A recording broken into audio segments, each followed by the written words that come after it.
Today I've got a collection update for you guys where I'll be going over all my new Blu-ray and 4K pickups over the last few months. I've got close to 30 titles to talk about here today, including a lot of new 4K releases. And of course, I'll also be sharing my thoughts on the titles that I've had a chance to watch so far. So let's rock this.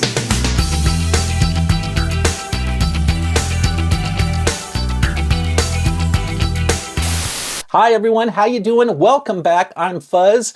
So new pickups are the topic for the day. I've got a somewhat overdue collection update video for you guys. I usually try to do these updates once every couple months or so, but I think the last update I did was around mid-June, so it's been a little bit longer than a couple months here. And today I'll be going over all the titles I've picked up on Blu-ray and 4K since that last update. And the way I usually do this is I go over all my new Blu-ray pickups first, and then in the second half of the video, I'll move on to all the new 4K additions to my collection.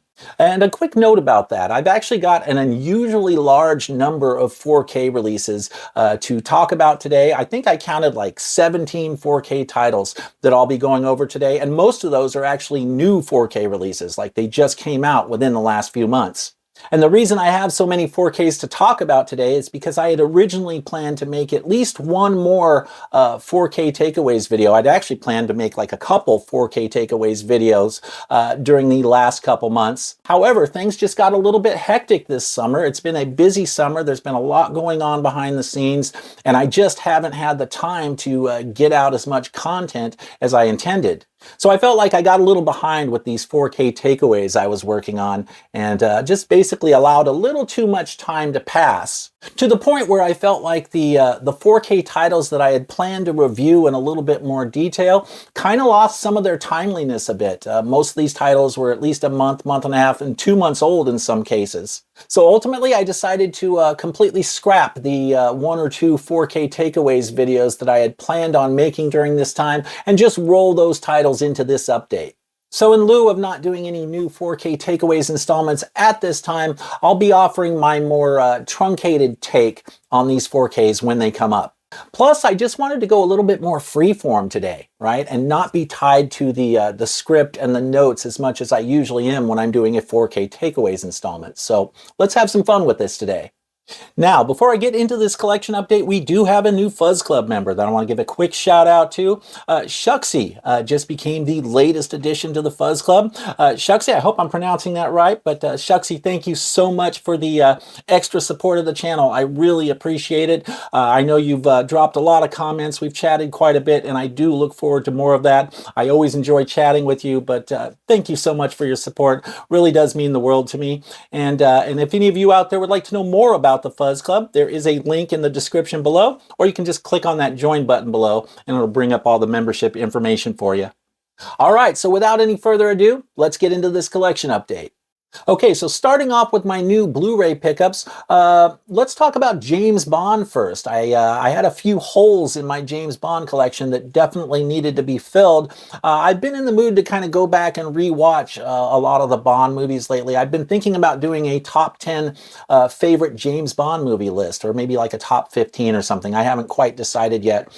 But I've been feeling the urge to go back and rewatch some of these Bond movies while I'm trying to figure out what my top 10 or top 15 would be. But let me back up a little bit here, because up until about 4 years ago, I didn't have any Bond movies in my physical media collection. And when I first got back into collecting about 4 years ago, I realized, hey, I got to start getting some of these Bond movies in my collection. At the time, I was going back through and watching all the Bond movies, well, almost all of them, except for the 2 Timothy Dalton films. Those are the only ones I've never seen. But of course, I've seen all the others. And, you know, so I was collecting a little bit back then. You know, I was picking up my Roger Moore titles. I'm a big Roger Moore fan. Roger Moore was my favorite James Bond. To this day, he's still my favorite. So I started off getting the Roger Moore movies, getting the Daniel Craig movies, got the Pierce Brosnan movies, but there were a few titles that back then I never got around to picking up. And so I wanted to kind of start bulking up my Bond, kind of make my way towards completing that collection. I'm still not quite there yet, but I'm getting pretty close. So first up, I got A View to a Kill, little Roger Moore action. The only Roger Moore movie I hadn't owned at that time. Great movie. I love Christopher Walken as the bad guy in this one. Anything with Christopher Walken's always going to be good. So picked up A View to a Kill. Also picked up On Her Majesty's Secret Service. Now, I'll have to say, I'm not a big George Lazenby fan. I do think this is a pretty good movie, but I don't like George Lazenby. So it bums me out that they couldn't bring back Sean Connery for this one, because I feel like it would have been a much better film if they had. But I mean, it's a pretty good film, and I still needed to have it in my collection just for a little bit of continuity between You Only Live Twice and Diamonds Are Forever, right? I just wanted to have the entire timeline of Bond films from that era. This is one that I'm glad I have in the collection, because occasionally I might want to watch it, but if I'm being honest, I don't know that I'm going to return to this one nearly as much as I would return to some of the other Bond movies. It was more of a completist thing. Like, I felt like I needed to have this one in my collection just for the story and the continuity a little bit. But yeah, not a big fan of George Lazenby. I think he was probably the weakest Bond that I've seen. Of course, I haven't seen Timothy Dalton yet. Haven't seen those two movies, so I can't totally be sure about that. But based on what I have seen, yeah, Lazenby, the weakest Bond. And of course, he only did one Bond film, right? So yeah, On Her Majesty's Secret Service. And then, believe it or not, I had never actually gotten around to picking up the Sean Connery films. The last time I watched them, it was through streaming. I think Amazon had them all streaming or something, and that was about 4 years ago. And so I didn't feel the need to pick them up at the time, because I had them right there on streaming. I was going through rewatching all the Bond films, and so I didn't really feel the need to buy them all at that time. So I held off on the Sean Connery releases, but, getting back in the mood for a little Bond here, getting ready to do a new top 10 list of Bond films or whatnot, I knew I had to get the Sean Connery films in my collection finally, right? So I got Sean Connery 007 Volume 1. This includes Dr. No, From Russia with Love, and Goldfinger. Love Goldfinger in particular. Goldfinger, great film. And then I also got Volume 2, right? And I like these little packs. Volume 2 has Thunderball, You Only Live Twice, and Diamonds Are Forever. So yeah, having both of these, it was definitely essential. And all my Bond films that I have, they all kind of conform to this design. They're all from the same reissue series, right? I think that the masters were all done around 2015, I think. But all my Bond movies have the same kind of look. You'll notice with this one, you got the white there, and then the artwork, and same thing with, of course, View to a Kill. They all have the same general design. But so I wanted, when I picked them all up, I wanted them to all kind of match and be part of the same series. And that's what I've got. I do already have the Roger Moore movies now, the other Roger Moore movies, and I have the Pierce Brosnan movies, and I have all the Daniel Craig movies. So I really am only missing the two Timothy Dalton movies. Okay, next up, another hole in my collection that needed to be filled. Have you guys seen the movie Olympus Has Fallen? Well, I have that one, but I never got around to picking up the sequels, so I did that. London Has Fallen. Not a bad movie, but of the three movies, this is my least favorite of them.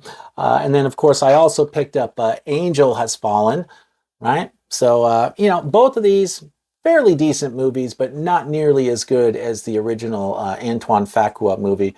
But yeah, still a lot of fun, and I don't know when I'll get around to watching these. I've watched them both before, but it's been a few years, and I also didn't feel the need to delve into 4K with this one. I think Angel Has Fallen is in 4K. I don't know if the others are out in 4K or not, but I've heard the 4K is not very good. So I just stuck with Blu-ray, and the Blu-rays are cheap, right? So yeah, London Has Fallen and Angel Has Fallen, had to do it. Next up, a recommendation from my dad, a movie I've never seen. It's got a great cast, but and I still haven't had a chance to check it out yet, but we've got the movie Criminal, Kevin Costner here, Gary Oldman. Who else is in this? Tommy Lee Jones, Gal Gadot. So yeah, a pretty good cast in this. It looked like it would be a pretty interesting movie. My dad was telling me it's a great movie, so I picked it up and thought I'd check it out. If you guys have seen this one, let me know what you think in the comments down below. What are your thoughts on this? Is it as good as I've been led to believe? I guess we will see. I'm not necessarily the biggest Kevin Costner fan, but you know, I can handle him. He's not like one of those actors that bugs the shit out of me. He's not my favorite, but I can stomach him, right? But you put, someone like Gary Oldman and Tommy Lee Jones in there, yeah, then I'm going to be a little bit more interested because those guys are both great actors. So yeah, Criminal on Blu-ray. And then I also wanted to bulk up on my Jason Statham collection. That's been an ongoing project this year. I've been adding quite a few Statham titles to my collection. So the first one I picked up was Homefront.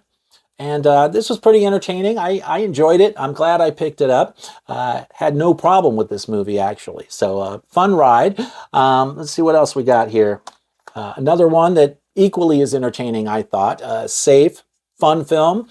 Not a whole lot to say about this one. I mean, if you know what Jason Statham movies are like, if you like Jason Statham movies, then this is definitely par for the course for his groove. Then I also picked up Transporter 3. I think my last update, I talked about Transporter 1 and 2, so I had to kind of finish off the series there and get number 3. And I don't like number 3 as much as the first two. I do like the first two. They're a lot of fun. Number 3 is okay, but it's not as good as the first two in my book. But I still felt like I wanted to have this in my collection. If I'm going to have the first two, let's have the third one while I'm at it. And then the last Statham movie I picked up was Redemption, and this one I haven't had a chance to watch yet, so looking forward to it. And if you've seen this one, let me know what you think in the comments below. Always love hearing your thoughts about this stuff, especially if you guys have got some insight into a movie that I haven't seen yet. So not a whole lot to say about that one, but I will look forward to checking out Redemption when I get a chance. And then the last title I got on Blu-ray during this time was a Nicolas Cage movie, Bangkok Dangerous. Had to also bulk up on my Nicolas Cage collection. I've been gradually adding more and more Nick Cage movies to my collection beyond just the big staples like The Rock and Con Air, right? He's made a lot of movies. And, I'm kind of curious. Lately, I've been interested in kind of exploring some of his movies from the last, 15 years or so. Some of the lesser known movies that he's made. I'm wondering which ones might be hidden gems that I'm not aware of and which ones truly do suck. So if you guys have any advice there on like some of the best later career Nick Cage movies that I should check out, definitely let me know in the comments. But this one I had a lot of fun with. I mean, it's nothing too special, but it's very entertaining, and it's it's typical Nicolas Cage, right? It's exactly the kind of thing you'd expect from Nicolas Cage. So I did enjoy this one. It's a fun action film.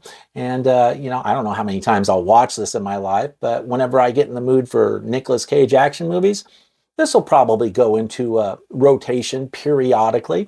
So yeah, Bangkok Dangerous was the last Blu-ray I picked up during this cycle. Okay, so let's move on now to the new 4K releases that I picked up and added to the collection over the last couple months. Lots of cool 4K releases in these last couple months. And these first few that I'm going to be talking about are the titles that I had planned on doing a more in-depth review on with my 4K takeaways video. Of course, I'm going to be offering a more abbreviated take here in the context of a collection update video, but here we go. So first up, we've got Twister. Absolutely love this film. This is one I saw in the theater when it first came out back in, 96? And I seem to remember it being a pretty big deal at the time. It could have just been me and my circle of friends. We were all excited about it. But I feel like this had quite a bit of hype around it at the time, and the special effects at the time were, fairly cutting edge, right? They were definitely modern at the time when this movie came out, and we were all pretty blown away by the cool tornado effects in this movie, and on the big screen, it was killer, right? Well, the thing about this movie is I don't really feel like it's ever received a very good home media release. I also have the old 2008 Blu-ray, and somewhere I think I have the old the original DVD that came out, and that's a fun little fact. I guess this was one of the first movies to ever be released on DVD, back when DVD was a brand new format. And I'm pretty sure I had that old DVD because I seem to remember watching it. I haven't seen it in a while. It's probably in a box in storage or something. But yeah, I loved this movie when it came out. And I never really felt like it got a very good home media release. I always felt like the image looked kind of dull and muted, right? And that could have just been the way a lot of films were shot during that time. The director here, Jan de Bont, great director. You know, he only had two really big films that he directed, but and that would be this one and Speed, right? But he was also the cinematographer, the director of photography on a lot of high-profile films, right? And you know, I always felt like this film didn't have the level of vibrancy and pop that I wanted to see on previous home media releases, right? It just always had a kind of a dull look to it. But if you look at other films that Jan de Bont did, films that, you know, even if he didn't direct them, but he was the director of photography on, I mean, he had some pretty heavyweight titles he was involved in. He was the cinematographer on Die Hard, on Hunt for Red October, on Flatliners, Basic Instinct. I mean, this guy's resume is incredible. He was on a lot of films. He touched a lot of films. And a lot of those films kind of have a similar kind of dull look to them. Die Hard certainly does. Die Hard very much has a similar aesthetic, I think, to what we saw in Twister. And maybe it was the film stock they were using at the time in the 90s. I don't know. But whatever it is, I always felt like this film didn't have the level of pop and depth to it that I would have liked to have seen on, you know, the previous Blu-ray and certainly the older DVD.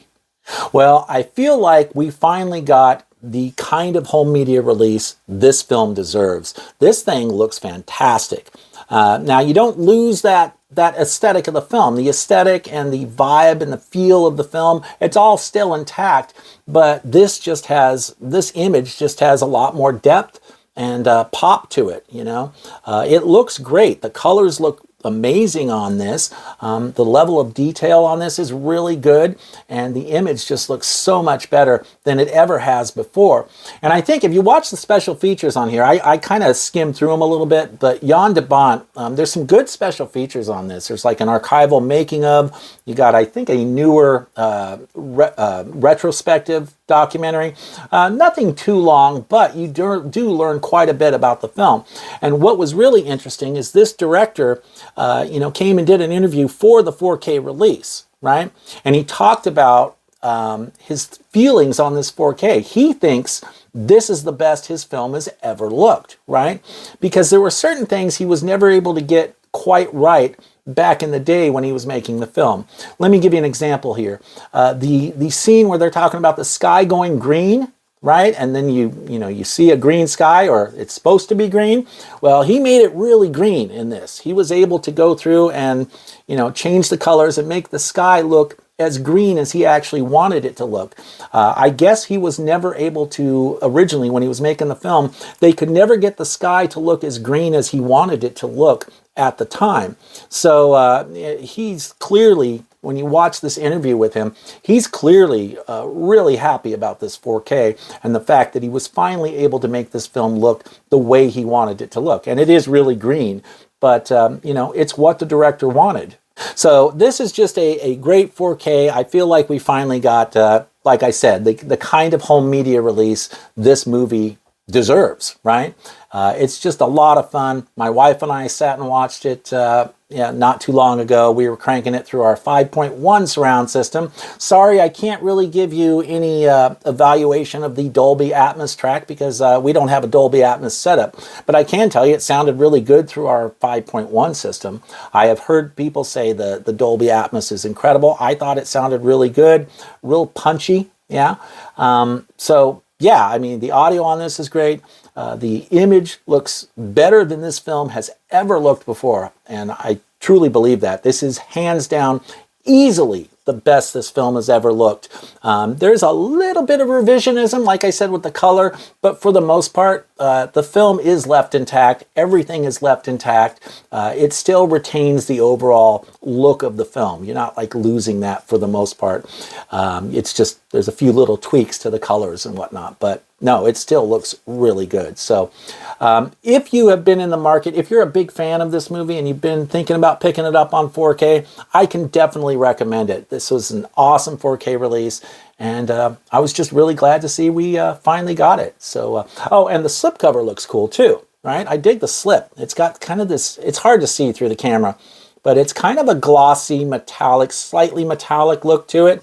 It looks pretty nice, you know, for a major studio slipcover. I think they did all right. So, yeah, that's my first 4K to talk about, Twister. Okay, next up, we've got a little Jaws action. I'm talking about Jaws 3 on 4K. This is probably the last Jaws installment I will be purchasing for my collection. I don't think I need to get Jaws 4. I think I'll stop at Jaws 3. Now, interestingly enough, I hadn't actually seen this film since about the mid-'80s. It's one I seem to remember watching on cable TV, on HBO or something, maybe around 1985, 1984, whenever it came to cable TV after its release. And yeah, I liked it at the time. I do seem to remember, even back then, the special effects looking a little cheesy, right? I think there were problems with the effects back then, but I thought it would be fun to revisit this one after all these years, and so I grabbed it. Now, I've heard a lot of complaints about this, or I've seen a lot of people complaining about the transfer on this. I don't think it's that bad, but I can also say that a lot of what I saw when I was watching this were issues that were baked into the source that looked like they were a result of how the film was made, right? Now, I don't know what they did with the AI thing or what type of processing they did here. You know, I heard people saying people in the crowds looked weird and stuff. I was kind of scanning through when I was watching it, and there was nothing really egregious that stuck out at me, just, you know, from a casual viewing, right? But, you know, a lot of people have complained there are some serious issues with this one. You know, it's not the best looking film in general, right? I mean, from what I understand, this has never really looked good on home media, ever, right? It's always had problems on home media. So I suspect this is probably the best we're going to get this film. Now, the special effects still look cheesy. They definitely look dated. So don't expect those to look amazing on 4K, okay? I just give you a heads up there from the get-go. But I think overall, this still looks pretty decent on 4K. I noticed a lot of cool stuff on 4K. Just, I mean, there was that kind of pop and depth to the image to the extent possible with this particular film. I mean, you would notice some weird things like, you know, one character would be kind of in the center of the frame and that character would be in focus, but then another character would be kind of somewhat off to the side and be kind of out of focus. Yeah, there's all kinds of weird stuff like that. I suspect that has something to do with the lenses maybe they chose. You know, I don't know filmmaking that in depth, so I can't get into all the details. I don't know, but what I saw in this film, the issues I saw with this film, or most of the issues I saw, looked like they were problems that were at the source, like they were baked into how the film was made in the first place. So yeah, you know, I'm happy that I got it. You know, like I said, I don't think I need to go for Jaws 4. I think I'll stop at Jaws 3. But it's fun, and plus I like Dennis Quaid. You know, Dennis Quaid's always fun. He's one of the main reasons I bought this, honestly, because I'm a big fan of him as an actor. I think he's done some great work. And I vaguely remembered this movie from the 80s, so I just kind of wanted to revisit that, get back in touch with the nostalgia aspect there. And so that's what I did. So yeah, I don't know. If you're a fan of these movies, I would say pick it up on 4K. I'm sure the 4K still looks better than the old Blu-ray, but like I said, it's apparently never looked that good on home media. So be realistic going into this. Don't expect this thing to like blow your mind away on 4K. It's probably not going to, but there's a good chance you'll notice definitely some improvements over previous releases if you in fact have those previous releases. So, but yeah, I had a lot of fun with this film. It was fun getting back into that 80s cheese mode. I was digging it, right? And by the way, there's one thing worth noting about this 4K release. If you want the original 3D version of the film, they include that on the Blu-ray as like a bonus feature. You get the whole film in 3D. So for those interested in the original 3D experience with this film, it's included here. So, but there really are no other bonus features on this. It's pretty bare on the bonus features front, but you know, the 4K I think looks pretty decent for what it is. So yeah, Jaws 3 on 4K. By the way, if you're enjoying the content on this channel, do me a favor and please consider subscribing to the channel. And if you do, don't forget to activate that notification bell as well so you can be alerted when I'm posting videos that you might be interested in. And also don't forget to like the video as well. It really does help with the channel's visibility out there on YouTube. Thank you so much for your support. I really do appreciate it. Okay, next up, let's talk about the movie Phantoms from 1998, new Scream Factory 4K release. This was a blind buy for me. I had never seen this one before, but it caught my interest. Looked like something I might be interested in. You got Ben Affleck in this. You got Peter O'Toole, Rose McGowan, Liv Schreiber. Schreiber, is that? I don't know how you pronounce his name exactly, but yeah, Liv. Or leave. Anyway, yeah, good cast, decent cast in this film. Pretty fun little story. This isn't some mind-blowing story or anything like that, but it was an entertaining film, and I had a lot of fun with it. And the 4K looked really good. Really good looking 4K. You have that usual depth and presence that you would expect to find in a 4K transfer. Of course, Scream Factory, they tend to do a really good job with their 4K releases. They always look really good. The restorations always look great. So this I was happy to pick up, you know.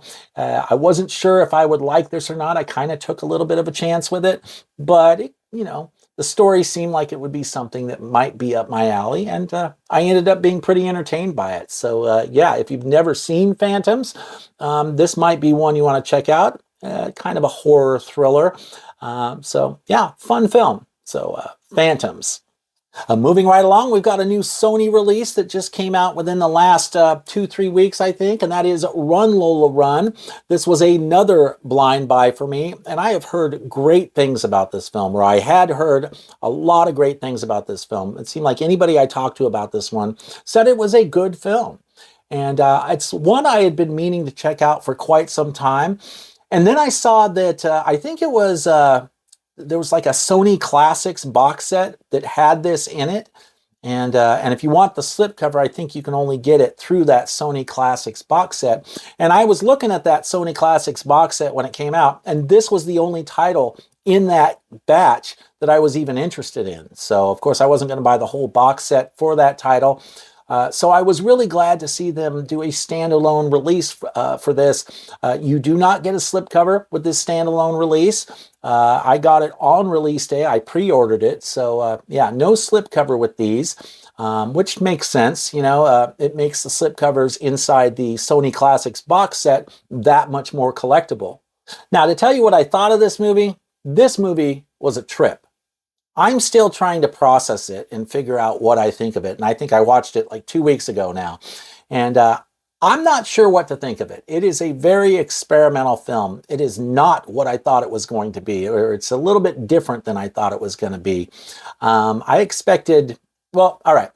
I'm going to get into spoiler territory here, but not in terms of the outcome or any events of the film, but more just spoiling the structure of the film so you can see what I'm talking about, because I can't talk about what I didn't like about it without explaining this. So what they did with this film is they took the same, more or less the same premise, the same sequence of events, and they ran them 3 times in the film. It's a trip.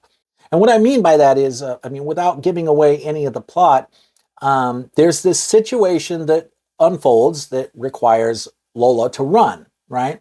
And so she goes through this sequence of events, and then about a third of the way through the film, it stops and restarts that whole sequence of events over again with slight differences changing the outcome, right? So it's the same story told 3 different ways, right? And that's what I didn't like about it. You know, I thought I was going to get one continuous story that starts, you know, at this point and goes all the way through the film and then ends at a certain point, right?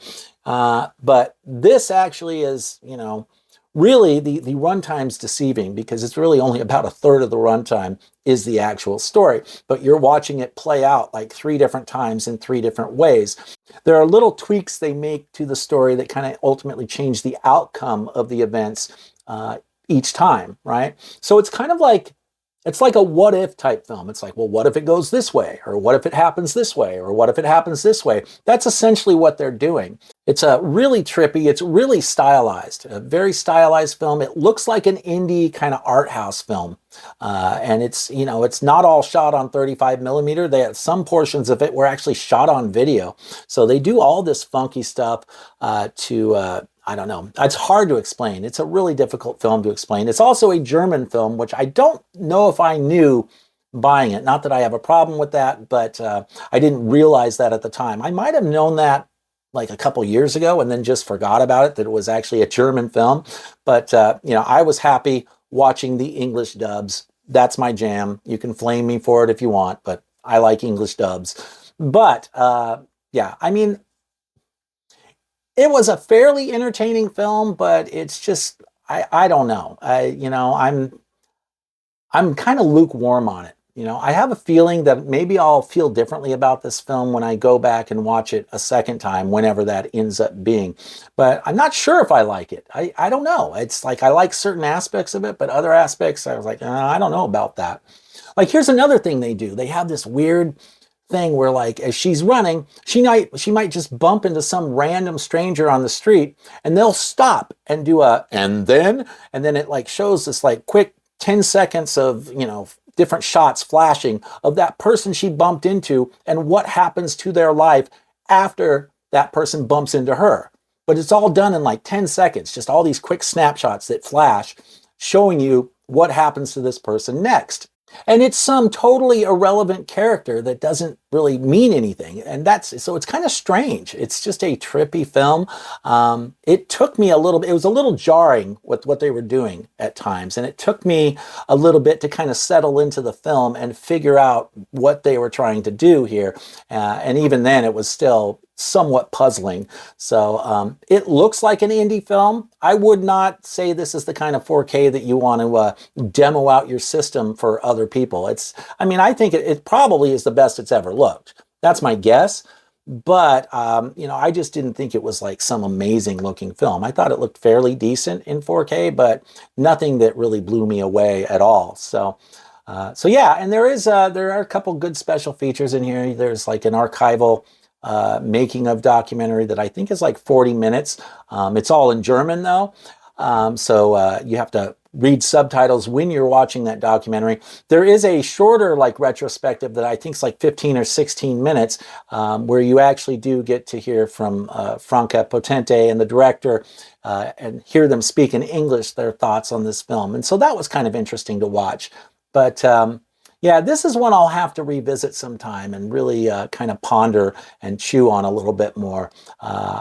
It's intriguing, but I'm still trying to decide if I like the film, to be honest. So let me hear your thoughts on this. If you guys out there have seen this film, I would love to hear your thoughts down in the comments below to see if you guys felt the same way I did about it, or if I'm missing something. If there's something I'm missing in this film that you think would help me to appreciate it a little bit more, by all means, let me know in the comments. Okay, next up, I got a little music 4K action here for you. I'm talking about Prince and Purple Rain. Now this I haven't had a chance to check out yet. I have heard really good things about this restoration. Apparently it was sourced from an 8K scan of the original camera negative. So this is something I'm definitely looking forward to checking out. I'm a big Prince fan, love Prince. So this was a no-brainer, right? I mean, gotta do it. Gotta have Purple Rain on 4K. So really looking forward to checking this out. I can't say a whole lot about it right now, but yeah, this is going to be a fun one. And I've just heard good things about this from others. A lot of people have said this is a great looking 4K restoration. So, and if you already have this and you've checked it out, I'd love to hear your thoughts on it as well. So yeah, I'm really looking forward to checking this one out. Just kind of waiting to be in the right mood to watch it. I have to be in the mood to watch something like this as opposed to, you know, an action horror or sci-fi movie. But the wife and I are both looking forward to sitting down and watching this at some point. We're both big Prince fans. She actually got to see Prince live once. I never did, but one of those few bucket list items that never happened. So, but yeah, big Prince fan. And my guess is if you're a big Prince fan, then you're probably going to want to make sure you pick this one up on 4K. So Purple Rain 4K. Next up, I also picked up the brand new Steelbook of Drive, which this just came out like yesterday. I literally just received this yesterday. And now I know there's that Second Sight, that killer Second Sight Deluxe Chunky Box release. I kind of slept on that. At the time when it came out, I wasn't into collectible packaging. I didn't really know that much about Second Sight films at the time. I was just starting to get into boutiques a little bit and limited edition like chunky boxes, right? So I never got around to picking up that Second Sight release, and then I missed out on it. You know, it of course sold out, and so I didn't want to spend an arm and a leg trying to buy that big box set on the secondary market. But the other thing is, at the time when that Second Sight release came out, which was 2022, I wasn't really sure how I felt about this film. Like, I saw this film like once years ago, not long after it came out, probably within a year or two of its initial release. So probably like maybe 12 years ago, right? Only saw the film once. I seem to remember thinking it was a good film, a pretty decent film at the time, but it didn't like totally blow me away at the time or anything like that. So I passed on the Second Sight release, figuring, well, if I ever want to get it, I can probably just pick up the standard edition Second Sight release at some point. And I had planned to do that, but then I saw Sony was releasing their Steelbook, and look at this thing. Look at the artwork on that. How cool is that? It looks amazing. I really like the artwork on this. And I figured, you know, there was a good chance this is probably the same source, the same restoration, or same, you know, sourced from the same materials that the Second Sight release was sourced from. Now, apparently this film was shot in 1080p, so it's an upscale. And I guess there was a 2K digital intermediate, and then Second Sight created a 4K digital intermediate with their release. So I don't know what the deal is with this Sony release. I'm assuming it's sourced from the same 4K digital intermediate, but I can tell you it looks amazing. It looks really good. I watched this last night, and wow, I love this film. In fact, I love it way more now than I thought I did at the time when I first watched it. When I first watched it, I was like, yeah, that's decent. That's pretty good. You know, but I didn't really wasn't that into it. But watching this last night, I was getting way into this film. There were certain things about it I had forgotten about. And yeah, I like the film so much more now than I thought I did, you know, 12 years ago or whatever. I thought I did, you know, a couple years ago when Second Sight released their deluxe box. So yeah, very cool Steelbook, great 4K. I'm really happy that Sony gave us a US release of this. I don't need the Second Sight box. I'm happy with, you know, something like this, a little bit more streamlined version. From what I understand, there are some bonus features in the Second Sight 4K release that are not included on this. I think most of what this has is just like archival bonus features from like the old Blu-ray. So, but honestly, the 4K looked tremendous on this. Really looks good. No complaints at all about the restoration here.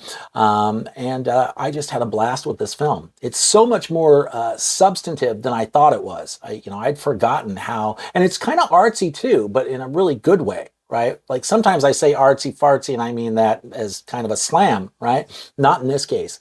In this case, it's pretty artsy, but I love how it's done. It's just a gorgeous film, shot really well. And so, yeah, I just had a lot of fun watching this and revisiting this last night. Turns out I like the film way more than I actually thought I did. And so that was a pleasant surprise. popping this bad boy in last night. So Drive on 4K from Sony. Okay, and moving right along, we've got a little Italian cinema here. This is an action crime drama from 1973 starring Franco Nero, and I'm talking about High Crime. This is a brand new release from Blue Underground, just came out this week, which is very cool because Blue Underground does great work with their 4K restorations. They usually have just stellar 4K restorations, but it doesn't seem like we get a whole lot of Blue Underground releases. Seems like they only have, like this year, I think they've only had, I think just a few releases, like maybe 2-3 other releases this year. So it was a pleasant surprise to find this was a Blue Underground release. I feel like I haven't picked up any Blue Underground titles in a while. So like I said, this is an Italian kind of action crime drama thriller. Looks like a lot of fun. I haven't had a chance to watch it yet. I am very much looking forward to checking this out. But it looks like a fun movie and looked like it would be something that would be right up my alley. I'll admit this was a total blind buy. It was kind of an impulse buy. The cover art is part of what sold me on it, right? That and the fact that it was Italian and had Franco Nero in it. Those three factors that was all I needed to know, right? I was in the mood for a little Italian action, so this sounded like a fun choice. So I am looking forward to checking this out, and if you guys have seen this one, I'd love to hear your thoughts. What are your thoughts on this one? If you guys are familiar with this movie at all, I had never even heard of it up until I saw the pre-order come up for this. So, but it caught my attention. Looked like something I might really dig. So we will find out, but. Great release here. You got a nice little slip cover here. Not lenticular this time.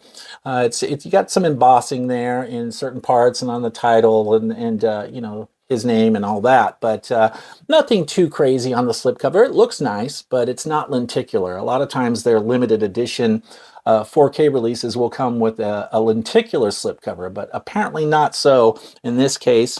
You do get reversible cover art on this one, which I always appreciate. And this is actually a 3-disc set. It comes with, of course, the film, some great bonus features, or it looks like there's some good bonus features in here.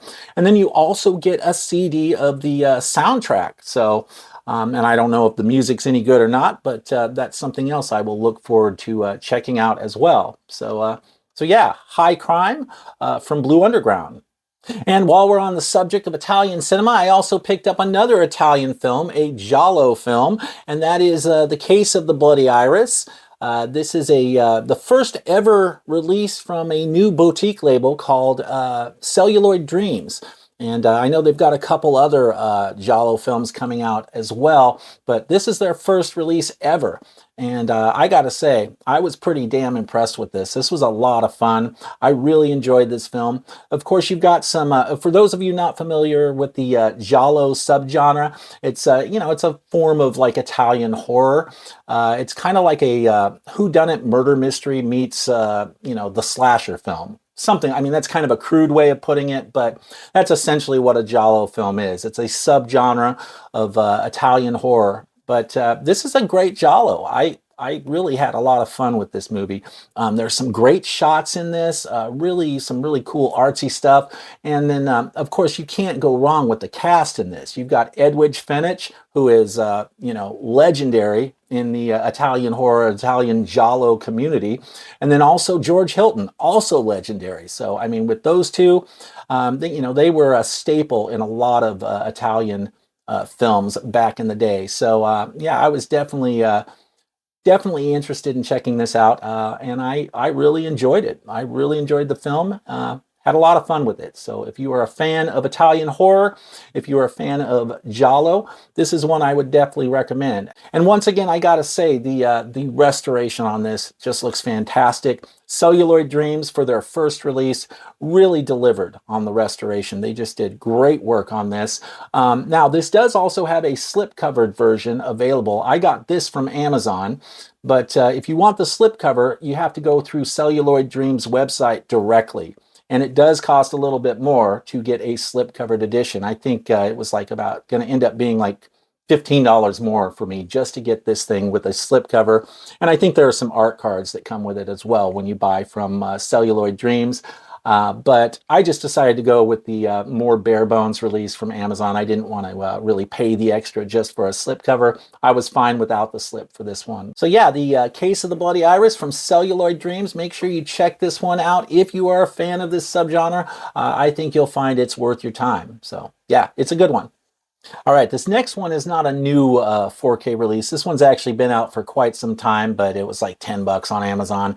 And I didn't have it in my collection on 4K. I'd been meaning to upgrade it for some time, and I figured I'd get around to it eventually. So I finally did, but I'm talking about Apollo 13 here. Tom Hanks, Bill Paxton, Kevin Bacon. Great film, directed by Ron Howard. I used to watch this film all the time. It's got a lot of, I think it's got a lot of rewatch value. This is one that I can rewatch, quite frequently, and I don't really get sick of it. It's just a really well done film. Ed Harris in it too, who I love, and I thought he was great in this. But yeah, I mean, you guys, I'm sure remember this from the 90s. It made a pretty big splash back in the 90s. And I seem to remember a lot of us were pretty excited about it. So I've seen this one so many times that I finally decided that it's time for me to upgrade to 4K. So I picked it up. So Apollo 13. All right, and next up we've got a Dolph Lundgren movie from 1990, a Scream Factory 4K release, and I'm talking about Dark Angel. I haven't had a chance to check this one out. This was another blind buy for me.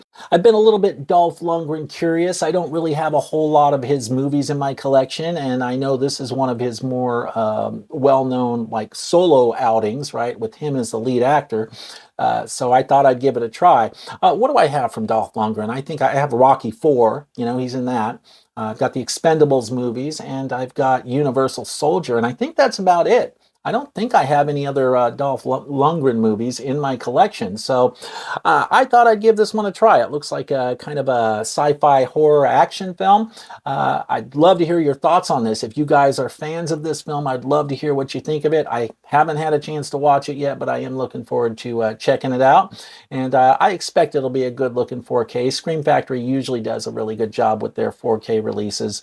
So yeah, this is kind of my way of kind of wading into the Dolph Lundgren pool a little bit more, trying to decide if I want to start collecting more of his movies, right? More of his movies where he's like the lead actor in those movies. So I don't know much about them. I don't know if they're any good, but I figured this would be a good place to start. So yeah, Dark Angel from 1990 from Scream Factory. And moving right along to a Kino Lorber release here. This is a 1997 film starring Ray Liotta, and it is Turbulence. Now, this wasn't a total blind buy for me, but for the most part, it kind of was. And let me explain here. I feel like I saw this film back in the 90s, the late 90s, when it first came out, but I didn't remember anything about it at all. And but I remembered the title. That was about it, right? And I knew it had Ray Liotta in it, and that was why I bought this, primarily for to bulk up on my Ray Liotta in my collection, right? But I couldn't remember anything about this film, and it's a pretty decent film. It wasn't quite as good as I was hoping it would be. I thought I liked it more back in the 90s, but again, I didn't remember anything about it, so I couldn't really be sure. But checking this out, it's a great looking 4K. It looks very solid. Kino Lorber always does great work. I don't know if I would have bought this again, to be honest. I mean, it was entertaining. It was fairly entertaining, but I don't know how many more times this is something I'm actually going to watch. I'm sure I'll watch it at least one other time in my life, but if I had to do it over again, I'm not sure if I would pick this one up, just due to the nature of the movie. It wasn't quite what I was hoping it would be. So, and if you guys have seen this, let me know what your thoughts are on this movie. Do you feel the same way, or do you like it a little bit more than I did? And who knows, maybe I'll warm up to it next time I watch it. Maybe next time I watch it, I'll feel a little bit differently. I'll like it a little bit more. That does happen sometimes, so we'll just have to see. So yeah, Turbulence, Kino Lorber release from 1997. All right, next up, I've got a second sight release, which was a bit of a treat for me because I don't own a whole lot of second sight titles. Talking about It Follows on 4K with Micah Monroe. Now, I haven't actually had a chance to watch this 4K edition yet. I do have this film on Blu-ray. I've only seen the film once, and you know, I liked what I saw at the time, but I wasn't sure if this was the type of film, like when this first came out, I wasn't sure if this was the kind of movie that I really needed to upgrade to 4K. But then I heard they're making a sequel. I think it's called They Follow, and I believe Micah Monroe is returning for the sequel. And when I heard about that, it kind of caused me to reflect back on the movie, and I kind of started thinking about it a little bit more. I kind of started processing it a little bit more. And I kind of realized that I think I liked this movie more than I initially thought I did. Even though I liked it when I first saw it, I think I like it even more now. There's a lot of cool, like, subtle stuff in there to notice, right? There's quite a bit of stuff to really chew on and think about in this film. And it's just a really intriguing film because of the way they did it, right? So I figured, well, if they're going to be putting out a sequel to this film, I'm probably going to want to get that sequel on 4K, so I may as well upgrade the original to 4K as well, and that's how I got here. So I am definitely looking forward to checking this out. Of course, we've got the chunk, talking about the chunky box here. Big fan of the chunky box here. In fact, and Second Sight makes some of the best chunky boxes on the market. In fact, I think you can make the case they do make the best chunky boxes on the market. So let's take a look at this real quick here. So of course you got the art on the back there, just the car. You get a thick ass book. Look at that hardback book, right? I'm not going to open it all up. Of course you get some art cards, and then of course the discs themselves are in this little. There's my J card, but you got the discs in there. So I'm pretty excited about this, and I was excited to get it for Father's Day. It's a good film, and I'm really looking forward to checking out the 4K. I don't know how much of an improvement it's actually going to be over the Blu-ray, but I'm sure there will be at least some improvement. I'm sure. I mean, the film is a beautiful looking film, so I'm sure it's going to look great in 4K. So, but yeah, looking forward to checking out this It Follows 4K from Second Sight in the very near future. So there you go. And then I picked up Night Screams from Vinegar Syndrome. Really like the slipcover on this, the artwork on that. I thought it was pretty cool there. Now, I've never seen this one, and in fact, it's still, the cellophane's still on it. I haven't even watched it yet, right? But I am looking forward to seeing this. I think I'm probably going to save this for October, for the 31 Days of Horror Marathon. But, you know, it seemed like it might be kind of a fun slasher, you know, blind buy. But the main reason I picked it up when I did is because I noticed the slip-covered editions were about to sell out. And so I wanted to get mine before that happened, right? Because, of course, the best slipcovers out there are made by Vinegar Syndrome, right? So, yeah, I just had to pick it up, and I'm looking forward to checking this one out. Any fans of this one out there? If so, let me know your thoughts on this. I'm definitely looking forward to checking it out, but going to save it for October. I've got a big marathon planned for that month. So yeah, Night Screams from Vinegar Syndrome. All right, moving right along here. Now we are getting into a few titles. I'm getting into like the final 4 titles here. These are all titles. These are gifts that I picked up for my wife, right? She's not nearly as into collecting as I am, but there are certain films that she's interested in having in our collection for the long term. And of course, this is our collection, right? But these were gifts for my wife. Actually, we just celebrated an anniversary about a week and a half ago. Been married for 16 years. So I picked up a few of her favorite films for her that, of course, I enjoy too. But, you know, I wanted to hook my wife up with some of her favorites on physical media. Now, the first one is nothing new, right? It's just Forrest Gump. She loves Forrest Gump. We hadn't gotten around to picking it up, so finally added it to the collection. I like Forrest Gump too, but I don't like it nearly as much as my wife does. But so yeah, Forrest Gump, good stuff, right? Tom Hanks, right? The classic role that he did, Gary Sinise as well. So it's a great film. I do like it. It's not the kind of film that I can watch very often, but you know, I saw it when it first came out. Everybody loved it when it first came out, and you know, I enjoyed it back then. I don't think I've seen it for probably like 20 years or something like that. It's been a long time, but it's one of my wife's favorites, and she loves to rewatch this one quite a bit. So we got it, Forrest Gump. And then I also picked up the new Arrow Video limited edition chunky box of Silence of the Lambs.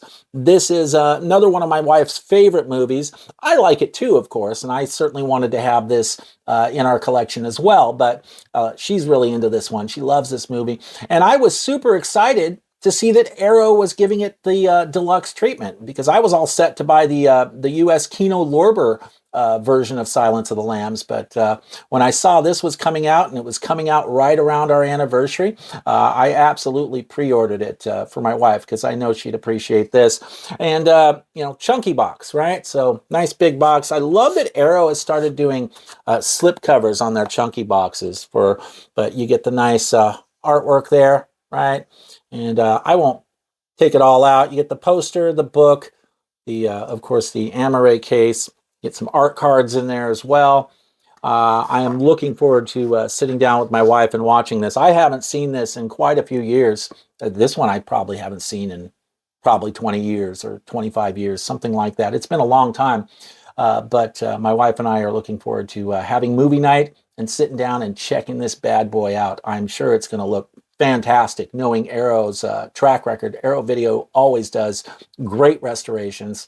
So yeah, Silence of the Lambs on 4K. And then I also picked up another Arrow Video title for my wife, another favorite of hers, talking about Heathers here. I think this also just came out within the last couple weeks, and I'm not sure when the official release date was, but we just got it. So looking forward to checking this out too. This is another one I haven't seen in probably 25 years. I think it's been a long time, but I always had good memories of watching this movie when it first came out when I was young. You know, I was in my, late teens, I guess, and I got a real kick out of this movie. It was my first introduction to Christian Slater. And I remember thinking at the time that I thought he was like a mini Jack Nicholson. That's what I thought of Christian Slater. I'd never seen the guy before. And hearing his voice and his mannerisms, I was like, it's like a little mini-me Jack Nicholson, right? So anyway, looking forward to revisiting Heathers. My wife and I definitely have a few movie nights planned where we're going to check out these new releases that I picked up for. So can't wait to see how this looks on 4K. I'm sure it's going to look incredible. So, but show you the back there real quick. No chunky box on this. This is just a standard slip. This is their limited edition, I guess, but just comes with a slip cover for this one. You don't get a chunky box for this. So yeah, Heathers on 4K. Okay, and then one final title here. I don't think I've mentioned this one before. It's possible I talked about this in the last collection update video back in June, but I don't think I did. I can't remember, but I think I got this for my wife around Mother's Day. It's the Midsummer Deluxe, limited edition box set from A24. And this thing is huge. Like, to give you an idea, like it won't even fit on one of my shelves here. Right? Like even the shelves where I've got a little headroom there, yeah, it won't fit there. So it has to go up top.